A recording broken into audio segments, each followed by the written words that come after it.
Assalamualaikum warahmatullahi wabarakatuh. Hai anak-anak, kita berjumpa lagi untuk melanjutkan materi kita pada hari ini. Dan hari ini kita akan membahas tema 4, globalisasi, subtema 1, globalisasi di sekitarku, pembelajaran 1.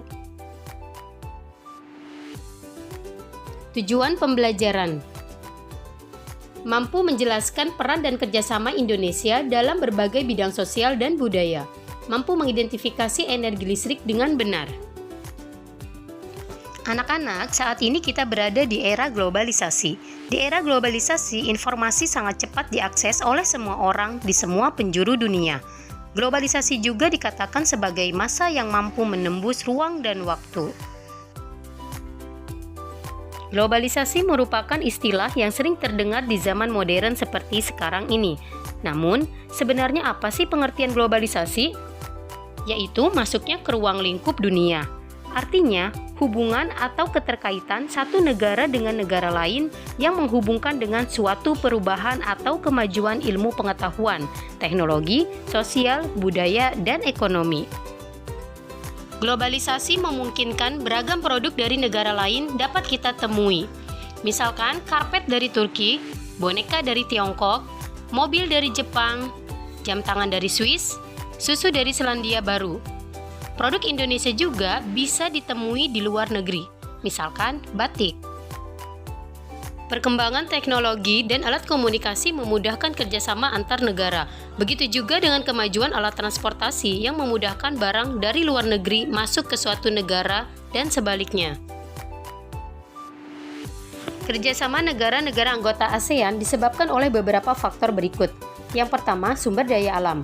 Setiap negara anggota ASEAN memiliki sumber daya alam yang beragam. Keberagaman sumber daya alam tersebut mendorong kerjasama antar negara dengan tujuan untuk saling melengkapi kebutuhan masyarakat masing-masing negara.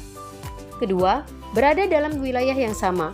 ASEAN merupakan sebuah organisasi yang didirikan oleh negara-negara dalam suatu kawasan yang sama, yaitu kawasan Asia Tenggara. Hal ini mendorong terciptanya interaksi dan kerjasama antar negara. Yang ketiga, ilmu pengetahuan dan teknologi.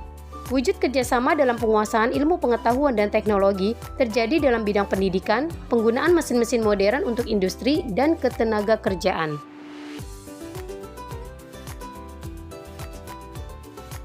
Pada pembelajaran ini, kamu akan mempelajari bentuk kerjasama ASEAN di bidang sosial. Kerjasama dalam bidang sosial bertujuan menciptakan masyarakat ASEAN yang saling peduli dan mau berbagi dengan negara lain. Bentuk kerjasama negara-negara anggota ASEAN dalam bidang sosial adalah sebagai berikut. Penanggulangan bencana, misalnya memberikan penanganan darurat ketika terjadi bencana tsunami di Indonesia. Meningkatkan kesejahteraan sosial dan pembangunan negara-negara ASEAN. Melindungi hak-hak dan keadilan sosial penduduk negara-negara ASEAN. Meningkatkan kualitas sarana kesehatan negara-negara ASEAN. Meningkatkan perlindungan sosial kepada seluruh penduduk negara-negara ASEAN. Globalisasi mempunyai pengaruh sangat besar bagi kemajuan teknologi terkait energi listrik. Sumber utama energi listrik adalah pembangkit listrik. Contoh, pembangkit listrik tenaga air atau PLTA.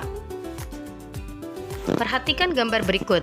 Pada pembangkit listrik tenaga air, yang pertama air dari waduk atau sungai masuk melalui pintu yang diatur oleh katup pengaman. Air kemudian masuk ke tangki pengaman tekanan. Air di dalam pipa pesat mengalirkan dan mengarahkan air ke turbin melalui katup pengatur tekanan untuk mendapatkan tekanan energi yang besar. Energi potensial air kemudian menggerakkan turbin. Energi gerak tersebut kemudian diubah menjadi energi listrik oleh generator. Energi listrik dari generator kemudian diatur kapasitas tegangannya dan dialirkan oleh transformer. Energi listrik kemudian dibagikan ke konsumen oleh saluran transmisi. Komponen utama pada semua pembangkit listrik adalah turbin dan generator. Di daerah pedesaan yang belum terjangkau aliran listrik dari pemerintah, warga terkadang membuat pembangkit listrik secara mandiri. Pembangkit listrik tersebut dinamakan pembangkit listrik mikrohidro. Pembangkit listrik mikrohidro menggunakan aliran air untuk memutarkan kincir air.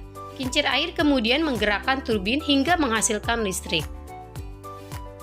Demikian pembahasan kita pada hari ini, semoga bermanfaat. Wassalamualaikum warahmatullahi wabarakatuh.